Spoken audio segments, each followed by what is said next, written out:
the MRI that wouldn't stop. The MRI department was located in the deepest part of the hospital basement. It had to be. The machine inside the MRI suite contained one of the most powerful magnets in the building. Thick shielding walls surrounded the scanner room to prevent the magnetic field from interfering with other equipment. Even when the machine appeared silent, the magnet itself never turned off. It was always active, always pulling, always waiting. The night shift MRI technician had only one scheduled patient, a routine brain scan. The patient had arrived complaining of persistent headaches and occasional memory loss. The symptoms had worsened over several weeks, so the physician ordered imaging to rule out possible neurological problems. The patient was positioned carefully on the narrow MRI table.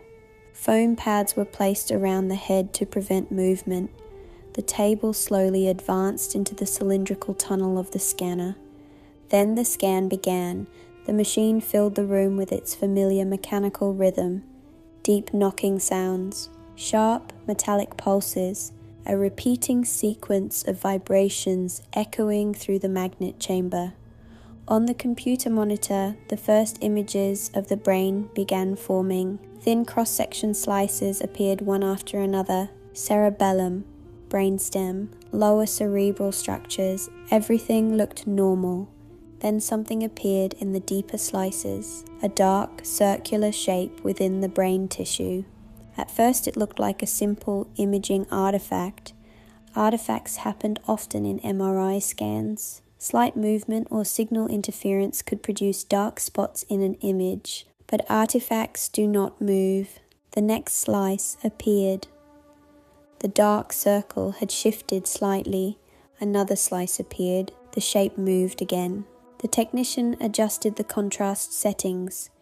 The dark circle became clearer. It was not empty. Inside the circle were thin branching structures that looked almost like nerve fibers. The shape drifted slowly through the brain tissue like something swimming. The patient inside the scanner began moving slightly. The technician reminded the patient through the intercom to remain still. The movement stopped, but the shape inside the brain continued drifting through the images. The technician stared at the monitor. The shape was growing larger, expanding outward as the slices continued. Then something appeared in the next scan image that made no sense. The dark circle had reached the inner surface of the skull. The next slice showed the structure pressing against bone. The following slice showed the shape spreading outward along the inside of the skull. The MRI machine suddenly produced a loud metallic crack. An alarm began flashing across the control panel. The magnet system registered a sudden disturbance in the magnetic field. The final scan image froze on the screen. The dark shape inside the skull had changed direction. It was no longer spreading along the inside of the head. It was extending outward, toward the magnet itself. The alarm continued ringing through the MRI suite. The technician stared at the frozen image. Because the structure inside the brain had begun stretching directly toward the scanner, as if it could feel the magnetic field and was trying to reach it.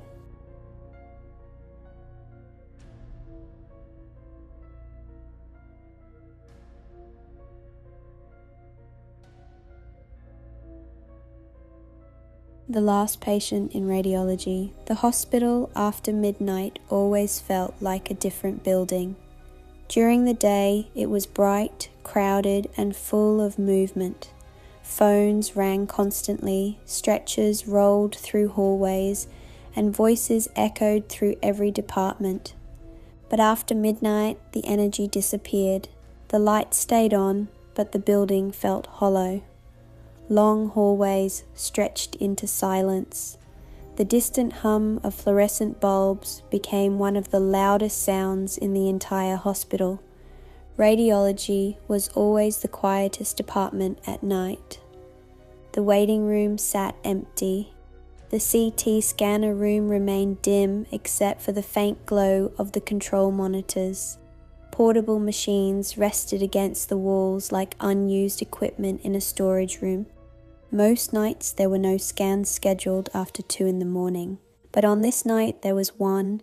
A trauma patient had been sent down from the emergency department. The chart attached to the order was strange.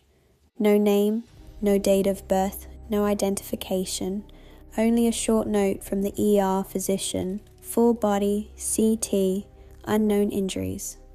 The stretcher arrived without warning. The patient was completely covered with a sheet from head to toe, no face visible, no hands exposed. The body beneath the sheet looked unusually still, but the portable monitor attached to the stretcher showed a pulse, slow. Unnaturally slow. The patient was transferred carefully onto the CT table. The sheet remained in place while positioning markers were aligned and the scan protocol was selected. The room felt colder than usual. The scan began. The CT table slowly carried the body forward into the circular opening of the scanner. The machine started its quiet rotation, detectors spinning rapidly as the system captured hundreds of thin image slices.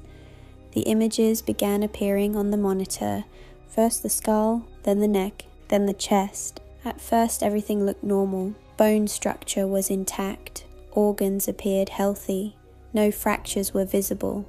But something seemed wrong with the lungs. Both lungs appeared completely collapsed. There was almost no air inside them, yet the heart was still beating. The slices continued downward through the chest cavity, ribs, spine, diaphragm. Then something appeared that did not belong. Inside the chest cavity, between the ribs and the collapsed lungs, something dark moved across the image. At first it looked like fluid shifting, but fluid does not move on its own. The next slice appeared. The shape had changed position. Another slice appeared. The shape moved again, slowly, deliberately. The technician leaned closer to the monitor. The CT images continued scrolling. With every slice, the shape became clearer. It was long, thin, curving around the heart muscle. It looked almost like a living structure wrapped around the beating heart. The monitor beside the CT scanner suddenly beeped faster. The patient's heart rate had increased. The sheet covering the body shifted slightly. Another CT slice appeared. The shape inside the chest moved again. This time it tightened around the heart. The technician felt a cold wave of dread. The scan continued automatically. Slice after slice revealed the structure expanding outward through the chest cavity. It pressed against the ribs, then began stretching upward toward the throat. The final images appeared on the screen. The shape inside the chest was no longer wrapped around the heart. It was extending upward through the neck. The sheet covering the patient began rising, not from breathing, from something pushing upward beneath it. The technician stared at the last image frozen on the monitor, because in the final CT slice, the structure had reached the base of the skull, and it was still moving.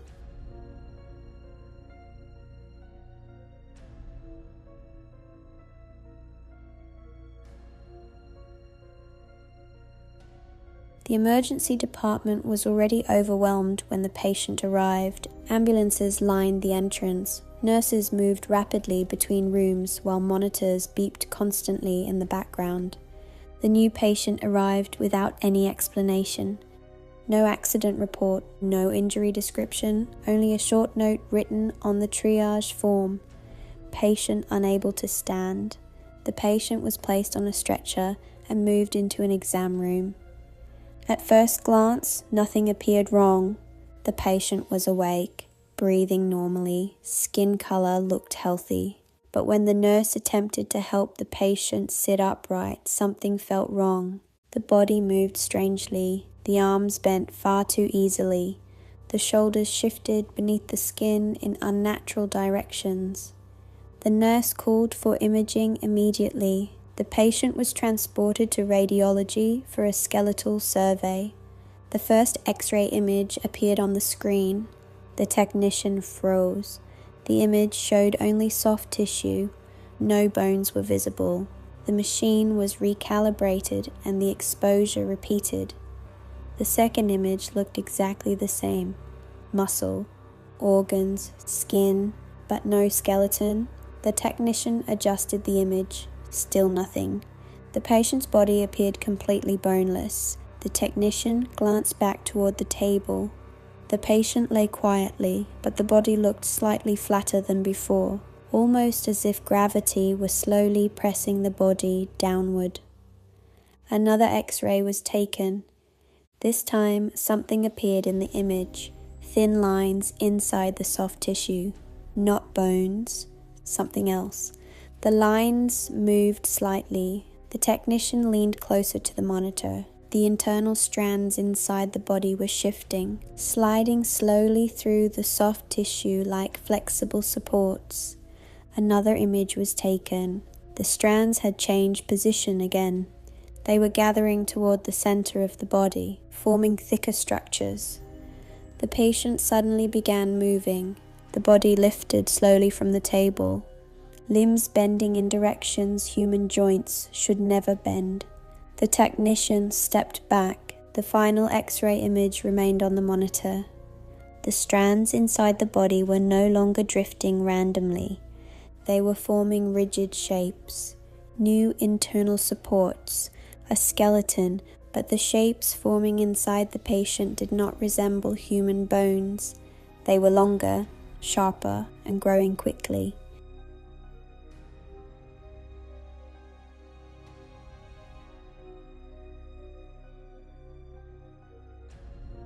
If you enjoy creepy stories like these, make sure to subscribe to Ember Reads, and remember, some stories are better left untold after midnight, because the next time you walk through a hospital hallway, you might not be alone.